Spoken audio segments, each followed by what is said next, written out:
anything that's Menorcan, that you would call Menorcan cooking, has datil peppers in it. Either just a little bit or a lot. So, depending on how spicy you like your food, it just depends on how many you put in there. I had the picture of my great-great-grandfather, and he's sitting there with a rooster. So I was talking to my best friend. He's like, well, what are you going to call it? And I was like, I don't know, Menorcan kitchen or something. He goes, no. He goes, you got to do something with the picture, the rooster, and datil peppers with Menorcan food. You should call it datil rooster. And I was like, that sounds good. So that's where the name came from. People like to come places and know what's unique and different. And I think anybody that has datil peppers on their menu and they can kind of highlight that, I think it works really well. Datil pepper is kind of what makes St. Augustine unique from any other place. It's just a totally different pepper than most of them that are on the mainstream market.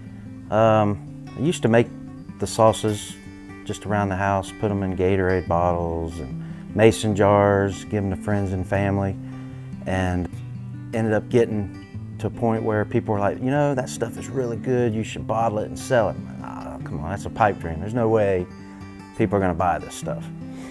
Well, ended up an opportunity came up that I was able to produce the sauce locally. We've got a huge online store.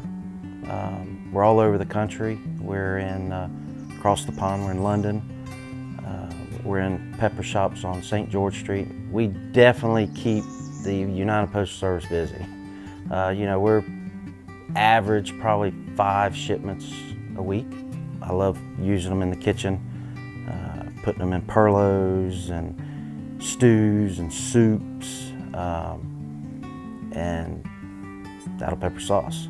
And what I like to tell people is there's a difference in hot sauce and spicy sauce. Ours is more of a spicy sauce. Oh, they're getting flaky once you get too big. I got you.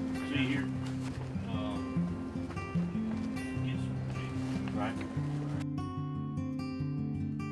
As a teenager, I enjoyed the flavor of the datil pepper. I planted me a big row of them on a ditch bank one time, and when I was about 16, and I said, this is it. I'm going to continue on. It takes about 3 months to be able to get them up the size to sell.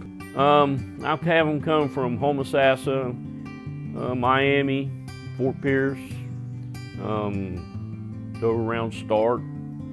I would guess in out of Georgia. I remember my kids trying them out for the first time. They really got, they were really torched.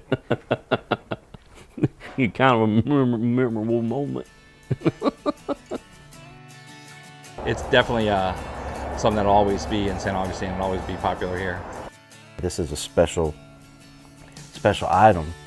You have to come to St. Augustine to get it. I do love the jelly. That jelly's good on a Ritz cracker and a thing of cream cheese with a spot of jelly on it. Oh, you can't beat it.